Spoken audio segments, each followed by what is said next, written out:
I love being outdoors. I love being with my animals. I like 100 different hats and spinning plates going on at the same time. So, at the moment, we've got so many different projects on farm right now that it sort of makes your mind melt a little bit, but I really thrive in that environment.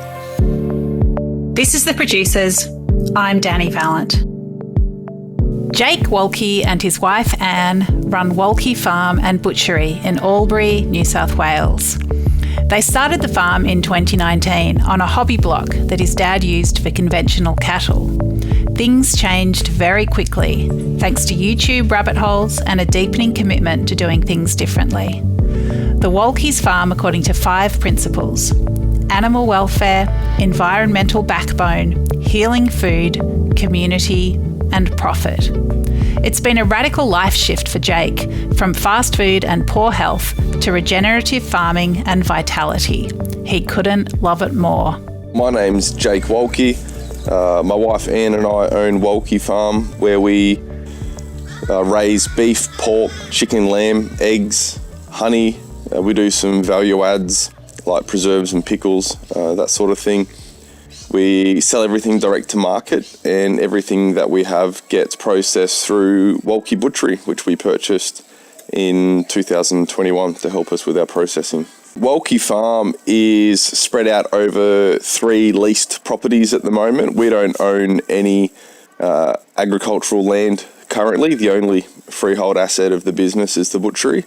Our home farm is in Albury, New South Wales, which is river flats down along the Murray River. So, flat, highly fertile, underwater a lot at the moment with the last couple of seasons that we have. And that's the main property where we have our farm tours and the events that we host. So that's where we have all of our intensive farming. You'll see all of our chickens out on pasture, the pigs down in the silvo pasture on the back of the farm. And yeah, there's a lot going on there. It's pretty jam-packed. Jake Wolki wasn't planning to be a farmer. In fact, he was more or less allergic to being outdoors. He explains how a health crisis sent him on the road to being on the land. I didn't grow up on land. My family's a retail family. We've had stores for 3 generations, selling knickknacks and jeans, and we had music shops and gift shops. My family used to have a store in Albury here selling basketball cards and American sports memorabilia. We've done a whole lot of different things. I left school end of year 10 to work for my father in his record store that he had at the time.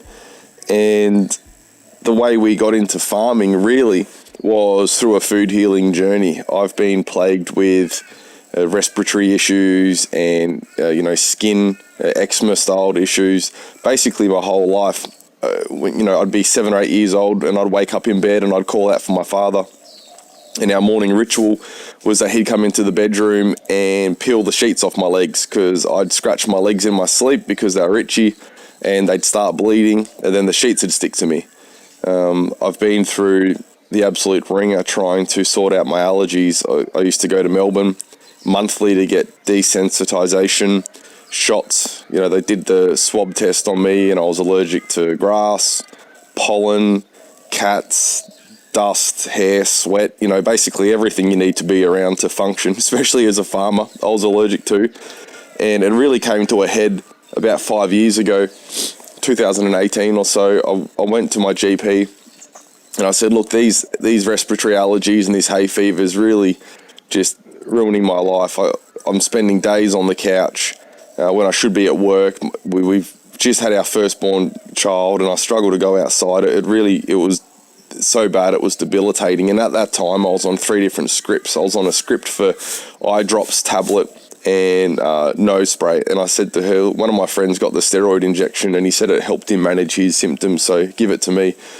And she said, no, I won't. And I sort of fought with her a little bit about it. And she said, look, you're young and healthy. These steroid shots, they can thin your bones. They ruin your metabolism. It'll ruin everything in your guts. And I'm really appreciative to that doctor that she sort of slowed me down a little bit. But I kept pushing her into a corner, and then she ended up writing me heavier scripts, for the 3 medications I mentioned earlier. And at that point, I'd been on script meds for those things for years. And I went down to the pharmacy. I still remember exactly where it was. It was a pharmacist on High Street in Wodonga. And I cashed in my new scripts, and the pharmacist said, "Oh, this nose spray, inhaler thing that you've just cashed in, it's a pretty strong one." And I sort of just said, "Whatever, mate." I was in a bad mood. If you've ever had hay fever, you know how you become pretty irritable. And I ripped it out of the box, gave it a shake, and I did 2 squirts up each nostril like you meant to before I'd even left the pharmacist. And I still remember it like it was yesterday. As I stepped over the threshold of the store, both my nostrils opened up, and I just had blood pouring down my chest, like someone had turned a tap on. The inhaler was so strong that it's just given me a blood nose on both nostrils, and I was laying down on the side of the street trying to plug my nose. And I got home and just said to my wife, "This is an absolute nonsense. I'm doing everything I'm meant to be doing. I'm going to the doctor. I'm cashing my scripts. I'm taking the meds." And my wife, being the patient, wise woman that she is, she said, "Well, is it about time to start looking at your diet? Because at that point, I'd love to have a iced coffee for breakfast and follow it up with a Chinese noodle bowl for lunch or some KFC or something." And I was really eating a lot of rubbish because it tasted good. It gave me the hit I wanted while I was eating it, and I didn't care at all about feeling boggy or lethargic or being a bit overweight as a result. And I never really connected my allergies to it. But my wife's very healthy and very in tune, and she took me on this journey, and I started feeling a lot better. So we started organic gardening in our backyard here in suburbia, because we live in town currently, and I was really enjoying that. And I was spending a lot of time on YouTube watching different organic gardeners and getting tricks about no-till gardening and permaculture, all these fun things. And just through going down the YouTube rabbit hole, I stumbled across a video of the Joel Salatin, very famous farmer in America who I hadn't heard of up to that point. And I just watched this video of him talking about the chickens and the cows and the pigs on his farm, and it was so romantic, and everything he said made so much sense in regards to stewarding our environment, caring for animals, nourishing our bodies and our communities, that I thought, I want to have a go at that. So my dad had a hobby block out of town, and I asked him if I could lease a couple acres off him, and I put a couple cows and some chickens in a caravan and started pushing them around with a bit of polywire and trying to copy Joel Salatin's systems, and just for our own personal consumption. And that was 2019. We don't like to do things slowly. We sort of really like to jump in full steam. So as soon as I realised that, hey, there's a business opportunity here, and there was it just really tickled me. Like I said, my family's been doing direct-to-consumer retail businesses for over 50 years in Australia, but I really loved the whole system with the regenerative farming, because I was incorporating everything. There was no externalized costs. There was no subsidies. And what I mean by that was I was able to sell meat to people, and I was giving the animals a better life than a factory farm situation. The land was being restored, when you compare it to a traditional, high pesticide, high fungicide farming situation. I was providing better nourishment for people. Like, everything was just tick, tick, tick, tick. And I just thought to myself, this feels good on every level. So let's just get into it. I needed to do it. The Wolki hobby block isn't considered big enough to be truly productive as a farm. Jake explains how things used to be, how he shifted the approach, and the family dynamics negotiated along the way. Well, my father's lifestyle block, which is just on the outskirts here in Albury, which is our main lease now, is 100 acres, so 40 hectares, and everyone in farming knows that 40 hectares is a horse block. It's not productive enough to do anything. And Dad would just buy 30 or 40 steers every year, and the farm was cut up into 5 big paddocks, and he'd move them around every couple of weeks and just do the stock standard way that Aussies generally farm. One of his good mates is a stock agent, so he'd tell Dad, I'm going to come next week and drench them all, put them in the yards for me, or the market's good, I'm going to sell them now because they're fat, whatever it was. And the main involvement that my family, my parents had, was Mum would just say to Dad, I don't want to look out the back window and see black cows next year. Get me some brown ones, or get me some white ones. So really, the the depth of it for us was we just picked the colour for the window for the side out the window. But it was still a very conventional farm. Cows could walk into the ponds and pee and poo while they drank. We hadn't really planted any trees on the property. We were spraying, so Dad had a contractor that did a bit of broadleaf spray early on, and then as the weeds were a bit more under control than a traditional context, he started doing a little bit of spot spraying.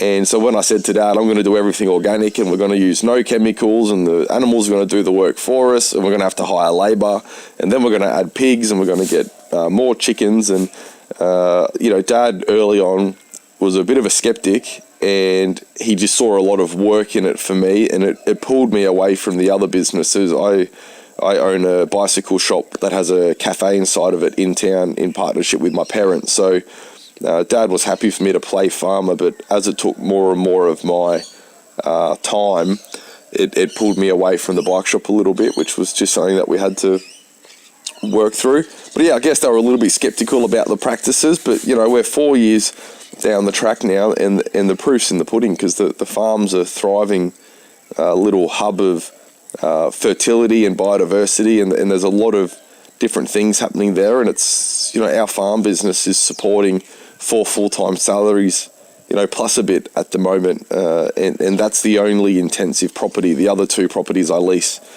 just grow out our cattle weaners, so it's the bulk of what we're doing really is just off that 100 acres. When YouTube is your biggest teacher, there are going to be a bunch of real-life lessons farming throws at you.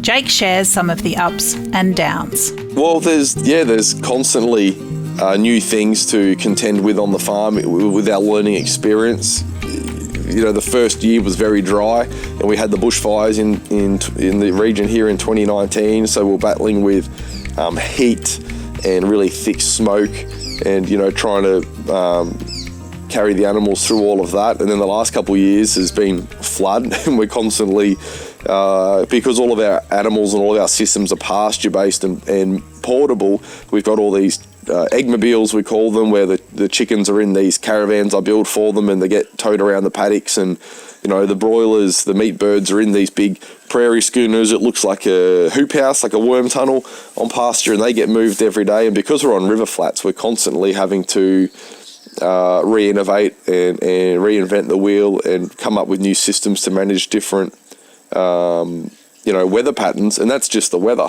let alone what the market decides to do. Different animals that we've started breeding. In the beginning, we were just stocking, so we'd buy in yearling steers and put a bit of weight on them and then put them through the butchery. But since the market's changed and our values have changed a little bit, we've started breeding cattle and sheep now. We breed dogs for the pet market as well, standard schnauzers that I've imported from Europe. So, it's massive learning curves all the time, trying to get yourself into a breeding cycle and understand what you're trying to breed to, juggling animals of different ages, and there's heaps going on. But I really think this is one of the reasons why it's so fun. We've got so many spinning plates with so many variables that it'd be very hard to complain about a boring and mundane life with it all going on, that's for sure. Aussies love lamb, but Jacob Wolki wasn't enamoured of the woolly bleater. After relenting and buying some merino crosses, he explains how the lambs taught him a lot about animal welfare. I didn't want to do lamb. I had no interest in doing sheep. I really enjoy cattle. Pigs are so much fun. Chicken make a lot of sense for what we want to do. And I just thought lamb's another grass-eating herbivore to try to squeeze into my system. And my farmhand at the time, pardon me, Michael Huskey, came off sheep properties, and he kept saying sheep, sheep, sheep. So I purchased some weaners and 20 kilo little lambs, and we were moving them around the farm, doing our grazing.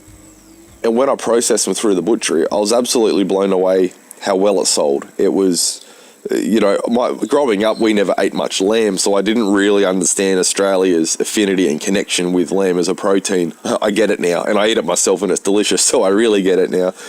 But those lambs I grazed, they'd been on pasture on our farm that had never had sheep on it for, the 20 years my parents have owned it, and before that it was a dairy, so I dare say it had never had sheep on it for decades and decades. we were moving them to fresh pasture 3-4 times a week. They were never getting into water systems, so they weren't able to urinate in water and then drink it. And they were still getting worms. Well, I had 100 lambs, and 20% of them still got wormy. And it really sort of confused me, because all the gurus and all of our systems that we do with our pigs and cattle, if you keep them moving quick enough and keep them out of water, they won't get worms and you won't have to drench them. And it really sent me down a journey of, I guess, broadening my mind as to what animal welfare is. And this has since become something I'm really passionate about, because I believe to have the highest level of animal welfare, you need to start with animals that were fit for purpose. See, the 100 lambs I had on my farm, they were merino crosses, and merino sheep, as great as they are for all their beautiful wool they give us, they've never been bred in the history of, I guess, modern agriculture to have the trait of being parasite resistant. They've been bred for high surface area, which gives them wrinkly skin, so you get more wool growing, so you can clip more wool off them. They're being bred for softer wool. They're being bred for fertility, but it's well known within the industry that they don't have great parasite resistance. So I was trying to do organic farming, and I didn't want to help my animals with drenches because we're a chemical-free farm, but then my animals were suffering in the paddock with worms. And so what I ended up finding through quite a bit of research and a little bit of trial and error was a shedding composite of sheep called Catalyst, developed by a local farmer here, Freshwater. And they're brilliant because they're, for our context, which is unimproved pastures, they're just eating the natural pasture in the field. We're not going to sow down rye or oats for them. We're just going to manage our grass and whatever grows they can eat. They're thriving on it. A lot of sheep need a really high ME or high protein diet in them because they've been optimized to breed and grow so quick that they struggle without that smorgasbord of protein in front of them. But our sheep are just thriving on whatever's growing. And they're rough and ready. They don't need help with the parasites because they've been developed without needing their handheld with it. So, that's the current little breed of sheep that we're working with at the moment. And I really think that it's better for the animal and better for the lamb to start with an animal that's fit for purpose. Because if we now obey those principles of good pasture management with fast animal rotations, keep them out of the water, we're all of a sudden not needing to use drenches anymore. So we're back to a chemical-free solution without the animals having to suffer in the interim. When you grow animals for meat with a very particular ethical mindset, it can be tricky to find the right partners along the supply chain.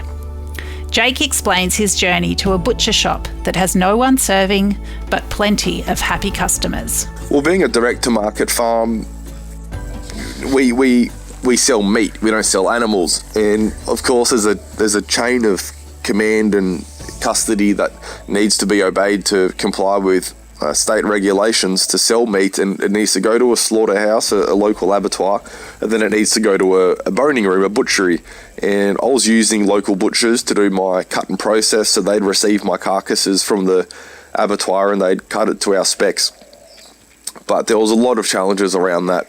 The butchers didn't like the way I wanted to do things because I had one butcher tell me that I was going to kill people because I wanted to make bacon that was preservative free. And with the way that the trade is now trained and the experience these guys have, we've lost all of these old world skills and techniques, and preservatives to them are just the only way to do it. And so I was really pushing it uphill. Not to even mention the inconsistency with packaging and the lack of volume capacity that these butchers had. They're busy filling up their own glass cabinet, which pays the bills and services their customers. So what we were trying to do was really an afterthought for them. And very early on, we're only a year or two into the journey, my wife and I just saw the writing on the wall that we'd have to take processing into our own hands. So we purchased a freehold here in Albury. It was a local butcher called Peters & Sons. It had been in business for over 70 years. He'd closed the store, sold all the equipment, and the building had been sitting on the market a little while for sale, and we made an offer on that and we got it.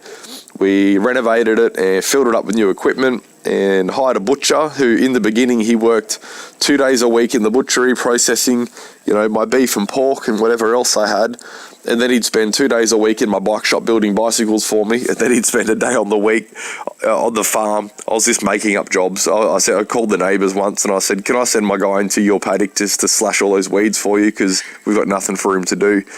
And, fast forward 2.5, 3 years down the track, and we've got 2 full-time butchers, a part-time packer, and myself in the store there most days, keeping up with production. We're offering custom processing for about a dozen other local farmers. So now other farmers that want to take their beef or lamb direct to market like we're doing, we can now fill that gap that we couldn't find for them, offering them availability like real capacity, consistency in packaging and labelling, preservative-free sausage production or whatever they need. I never intended to open a retail part of that butchery. It was really just a production facility for me. I didn't want to open retail for a few reasons. One was I didn't want another roster to worry about. Opens and closes, lunch breaks, annual leave, all of this sort of stuff. And not to mention that our production the first year of owning the butchery, I think we were guessing the first 12 months was the farm was going to generate about 450 grams worth of meat. So it wasn't enough meat to justify having somebody stand in a retail butchery, serving people, minimum wage, the salary there'd be $60,000 a year. Not even to mention that all the produce that we were growing was already pre-sold elsewhere. We were already getting rid of it direct to consumer or to our local organic supermarkets or whatever it was. So we just had no intention of opening up the front of the house, but customers kept asking for it. And one local small goods producer, Anthony at Murray River Smokehouse, I was in store talking to him, trying to pick his brain about preservative-free bacon and things. And he said to me, when are you opening up that shop front of yours? And I said, never. It's just going to sit there empty. We're just processing out the back. And this was in November of 21, I believe. And he looked at me and he said, you'll have it open by March. And I left that store and I thought, bugger you, Anthony, because now he'd given me this goalpost. And now that he'd spoken that into me, I couldn't stop thinking about it. So I got pen on paper, back of an envelope. We do immigrant profit and losses. So we find an old empty envelope floating around the house and we scratch the numbers down on the back. And I thought the only way it's ever going to work is if there's no staff. And the only way I can see it working with no staff is if it was a vending machine. So I spent a lot of time on the internet researching vending machines, which there are vending machines around the world, even refrigerated and frozen ones for meat specifically. But they are extraordinarily expensive, very large, and largely unavailable in Australia. So we'd be looking at an import process which just didn't match where our business was at. So I thought I just need to build it myself. So I hodgepodged, I'm not super technically minded, but I hodgepodged a few different systems, a few different security systems together. I found a software system in America, and now we have a 24/7 staffless butchery with about 300 members, doing anywhere from $4,000 to $7,000 turnover per week, completely staffless out the front. So the way it works is if people want to become a member, we request that they come and do a farm tour first. The membership doesn't cost anything, but we want them to really come on the farm, see the place, audit us. We believe, don't trust, verify. The label says free range, but what does that free range mean? So we're trying to encourage our consumers not to trust the label, but to verify the origin of the product. So come on our farm and verify us. When they've come and verified us, we give them a code to the building. So they turn up and it's like a gym. They can put their unique code in, gain access to the building. They're inside now. There's all these display freezers full of Cryovac labeled portioned meat. They pull their phone out and there's an app on their smartphone that they download. Then they scan all the barcoded price tags on all the packets of meat. They hit pay and the payment comes to me through Stripe, an online bank, and then they let themselves out of the building, and all the while they're under video surveillance, and it just ticks along like that all week long. So that's been operating for over 2 years like that, and we've had no theft. We've had no issues with the door being left open. No one's left the freezer door open. It's really been a fairy tale operation. There's been nothing that's gone wrong, and I really believe that's because we're a value-driven business. We're not marketing on taste. We're marketing on welfare, environmental stewardship, all these other community engaging sort of values that we have, and we're attracting the people that want to be a part of that and that respect it. So, they're very respectful when they're in the facility, and they're glad to have access to it. Jake Wolki has found a cattle breed that lights him up. He shares his excitement for Nguni. Are they the future of Australian beef? One other animal that I'm extremely excited about on our property is our Nguni cattle that we're raising. So that's spelt Nguni. On my journey of trying to find a fit-for-purpose cow, we came across this breed. There's a farmer up at Gundaroo, Edwin Roos, who has sold me a few bulls and a few cows, and I was just so passionate about them. They're such an incredible animal. My social media is full of images and videos of them. They're a small-framed, early maturing, highly fertile animal. They've got big horns and colourful hides. They're extremely efficient on rank pastures. So, if you have a lot of dry feed in summer, these guys they're like goats. They've actually got a lot of physiological similarities to goats, strangely enough. So they're able to really thrive in the arid environment like that, which is us for 4 months of the year. Like, our summers are extremely brittle here.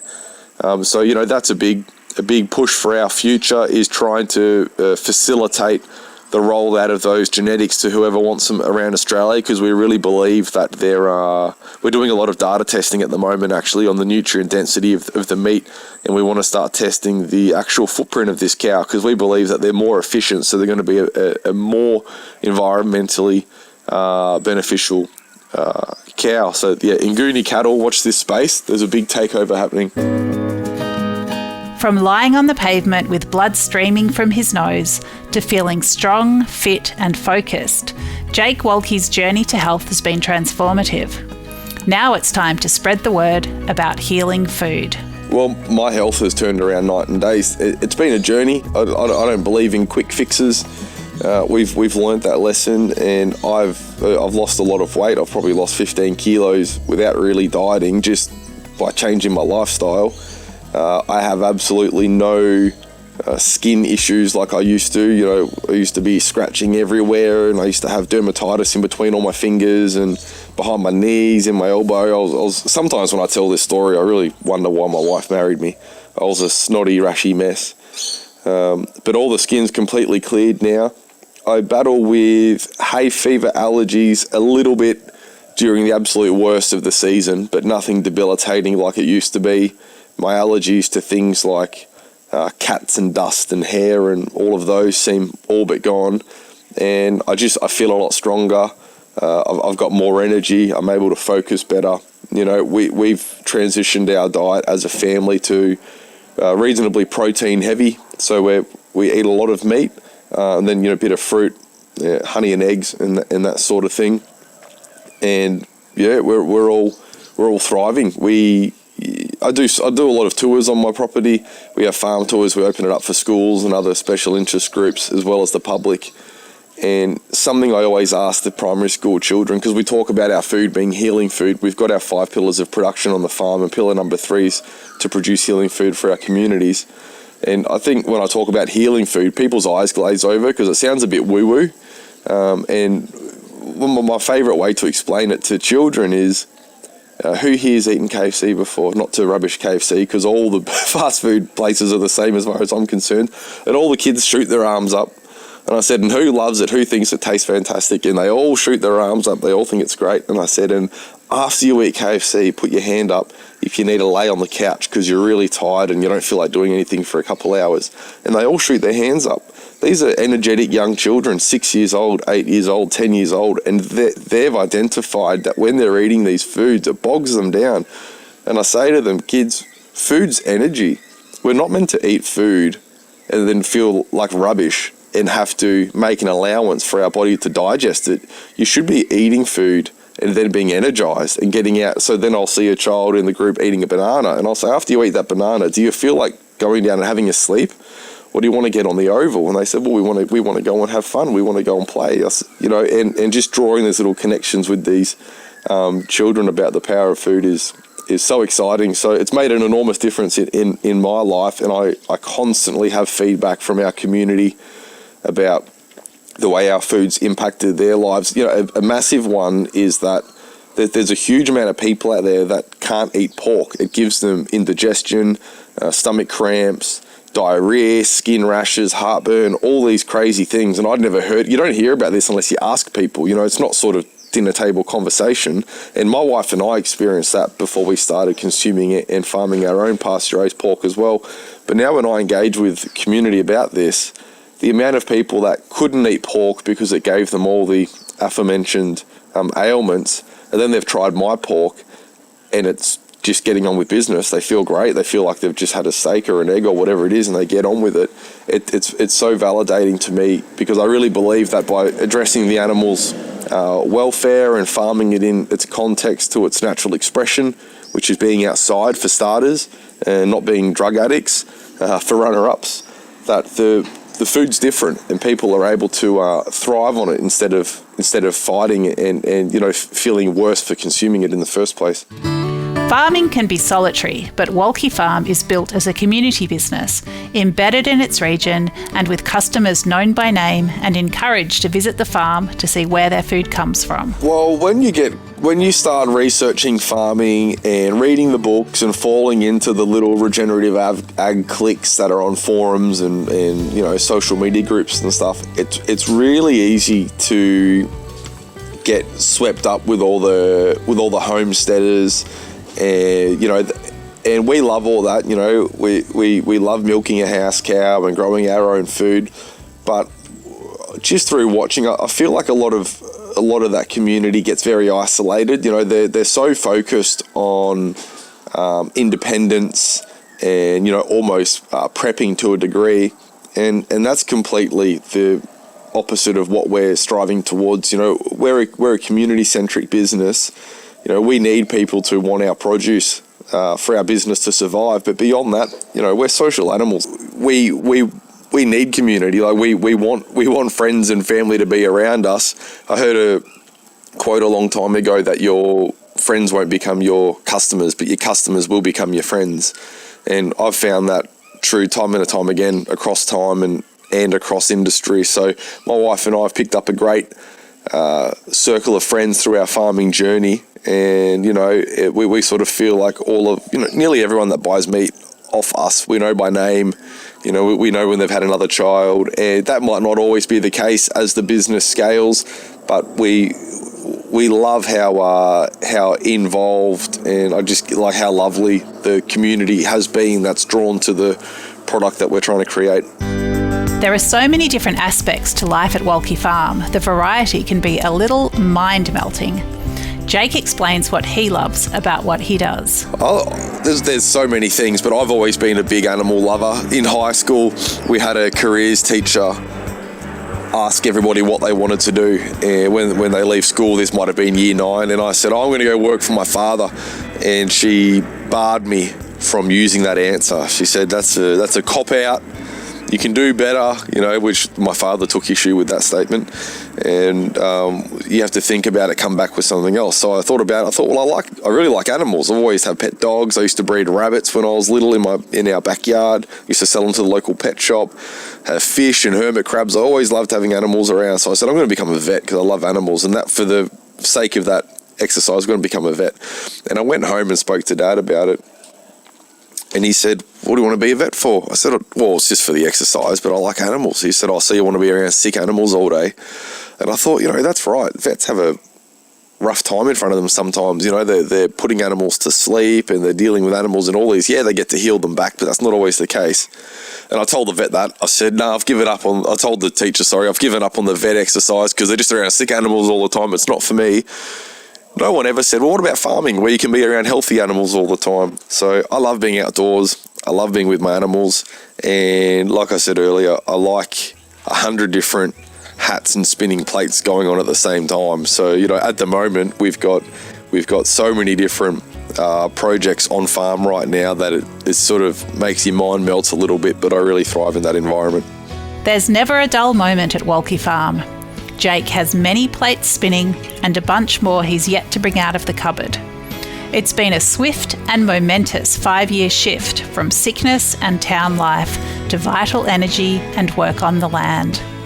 Along the way, Jake has built community, made friends of his customers, and developed a strong set of principles that drive an ethical, contemporary, and fun suite of businesses.